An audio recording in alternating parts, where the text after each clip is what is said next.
Did I just have a Nintendo Switch Pro experience? That is what it seems, because today we're talking all about Stray, the latest, hottest game that everyone is obsessed with. And for good reason, because Stray has cats. It's pretty much all you need to know. What's going on, everybody? It's Zach from SwitchForce. Gabe is here with me. We both have beaten Stray. We both love Nintendo Switch. And we got to talk about this being a Nintendo Switch Pro experience and the game itself. How will it end up on Switch? So let's dig in. First off, though, I want to just give our gut reaction to Stray. What are a couple words to describe your 5 or 6 hours with Stray? Explorative. Dynamic. Changes quite a bit. Yes. And touching. It's a touching video game. Yeah. Yeah, I was going to say variable, simple, but memorable. There you go. Well, dynamic and variable are very pretty close. Similar. Yeah. We're basically the same. We're brothers from a different mother, man. Anyhow, yeah. Stray is a fantastic game. It's reviewing super well, and it's just excellent. Okay, it's one of those indie games that does the thing. And by the thing, I mean it wraps you into its world. It keeps you guessing with different interesting mechanics. It has endearing characters, a storyline that's not too long-lived and not too short-lived, and a phenomenal main character in the form of the stray cat. I think this game gets so much oomph from being a cat. But the first point I want to make about Stray, Gabe, is like gimmick-based games can go wrong so fast. A game about a cat could be a nothing, and they found a way to not let the gimmick kind of run them astray. I see what you did there. From the beginning of the game, I knew that I wasn't be in for it. Like, as soon as that cutscene ends, when you actually gain control of the cat, I'm like, oh man, like it was something I wasn't ready for. I like cats a whole lot. If you've ever had cats in your life, you're gonna feel stuff when you play like some of this. It's really just the beginning and the end. Yeah, everything else in the middle, you kind of just feel like a cool cat. But yeah, man.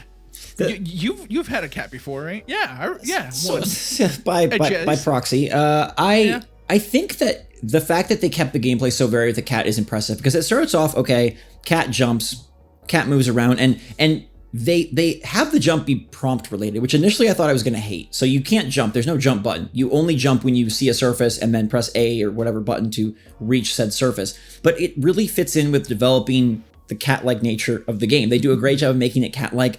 I love the idea of interfacing with cities and with climbing and with stealth from such a low to the ground perspective. Like, I like that you're, a foot and a half tall. I think that really creates a new dynamic that does make it feel fresh. And then they managed to nail sort of the storyline that I feel everyone's trying to do right now, but they did it in their own way, and they made it, like you said, it was touching. Like, they do that story about like the world ending, where will humanity go, artificial intelligence, all that kind of stuff that's like hot topics. And they nail the division between like depressing at times, joyful at times, hopeful, doom and gloom. Like, it really comes together. Yeah. My favorite thing, and I realize that there's a common thing between this and Tunic. I like games that have their own language that I don't understand for some reason. Okay. There is English in this. You have a little robot that will translate things for you. Right. But I like just like contextually trying to like figure everything out. Yeah. I'm a big fan of that. I'm gonna when you had to, and you guys aren't gonna know, this is like a slight spoiler, but it's nothing. When you had to go find the address of Clementine, that was great. Yeah, like that was cool. Where you had to just, the addresses were in symbolic. Yeah, it was just simple. So it was like a no with an underline, and then the numbers were dots. It was really cool. They managed to inject a lot of puzzle solving here, and I think that's something that you and I both really miss from games, and it's something that they brought in here. There's a lot of areas. It's kind of like a hub and spoke type system, except there's one spoke. Like, there's a hub, and then your spoke to the next hub, and then a spoke to the next hub. And in those hubs, those were my favorite areas of the game, because you did get to sort of puzzle solve. There's some little like brain teasery type things to sort of suss out, and different like not fetch quests, but like find the item, figure out where it goes, figure out what it does. It's really enjoyable, and it makes you wonder, like, can this game be on Switch? Because I played the game on my Steam Deck. The entire experience was handheld, and that was amazing. And it made me really come to realize, like, there is this subset of game, the high-end indie, that we miss out on. Our favorite indies on Switch no slight, but Celeste, Katana Zero, like they're all 2D, simpler pixel titles. Yeah.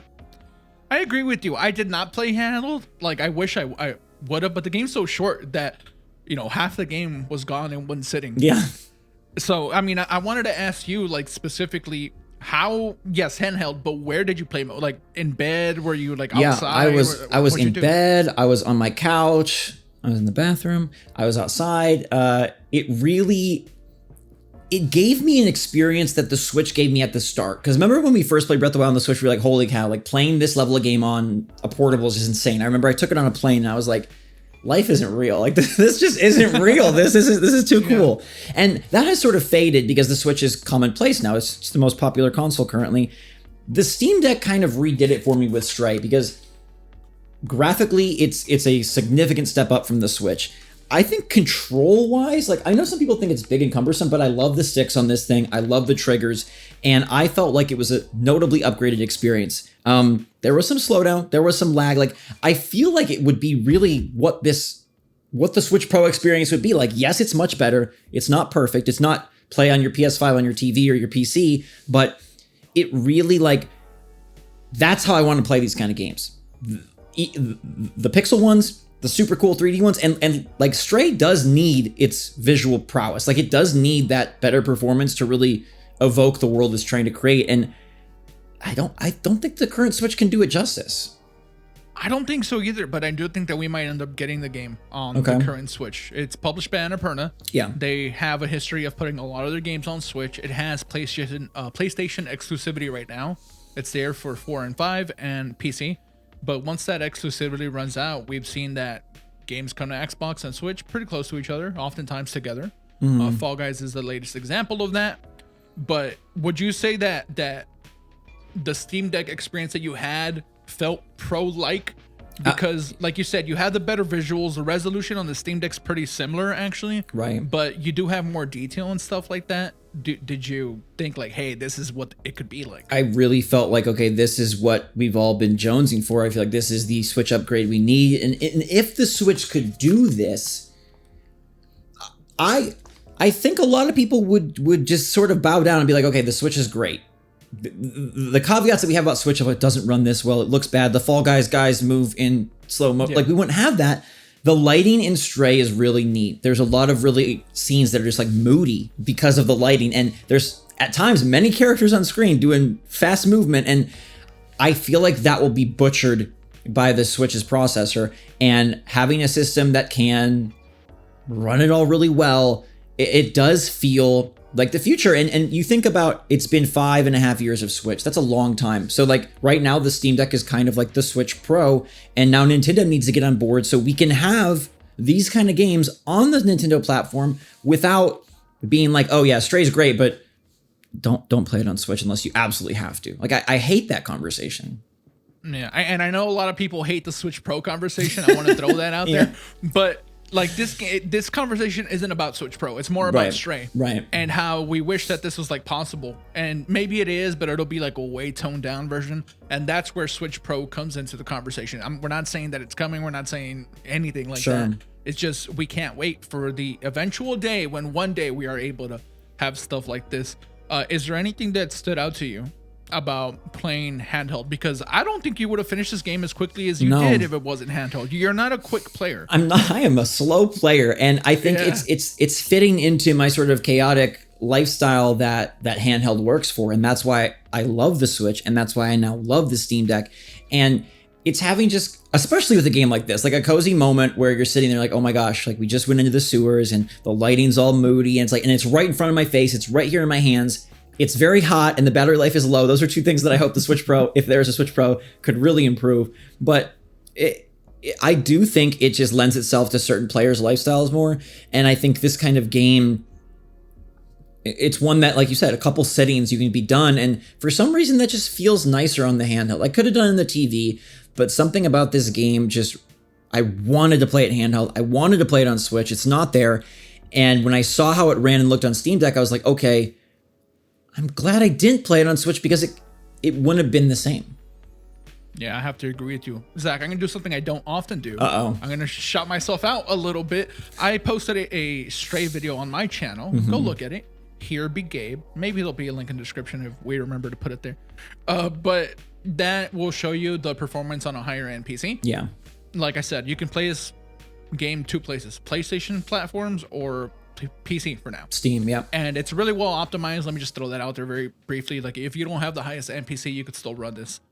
They did a good job with that, but I'm kind of jealous. I wish I would have played this on a Steam Deck. And I'll if say that. you're seeing the footage and like, imagine if your Switch looked this good, and go look at your Switch because it doesn't look this good. And so I felt like this was a blast from the future, and I do still hope that we get Stray on Switch. I do. Whether it's when the Switch Pro comes out or not, whatever, I do hope, because this game is very great and it deserves to be experienced by as many people as possible. It is can we call it an indie gem? It's official gem status. Yeah, it was trending all over the place today. It got fantastic reviews. I didn't know it was going to review that well. We beat this before review embargo came up. I thought it was in a review in the 7s, 7.5, something like that, but I saw a lot of 9s. I was like, oh man. It's much more than just the cat. Like, it is a great game outside of the silly cat memes, which are great, and there are great cat things. You can knead, you can scratch, you can stretch. I do like that. You can meow, but it really is just one of those indies that you're like, you know what? They nailed it, and it has its own unique flair, and it's memorable. I do think I will be 60 and remember this game, and that's special to me. Yeah, it doesn't happen often. This guy remembers nothing. Hey, He plays them once, and then he's done forever.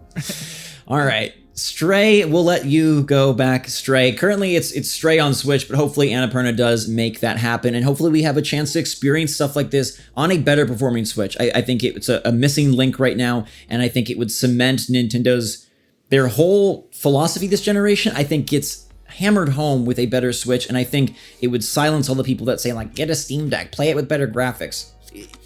That was a Switch Pro experience, and if we can have that, I'm so ready for it. So let us know if you want to play Stray, if you think it should come to Switch with some, technical limitations, or you think they should put it on Switch Pro. Hit that like button, check out Gabe's stuff. We'll put a link in the description. And until next time, my wonderful friends, thanks a lot. Stay safe, stay healthy, stay happy, stay positive out there. SwitchForce, out.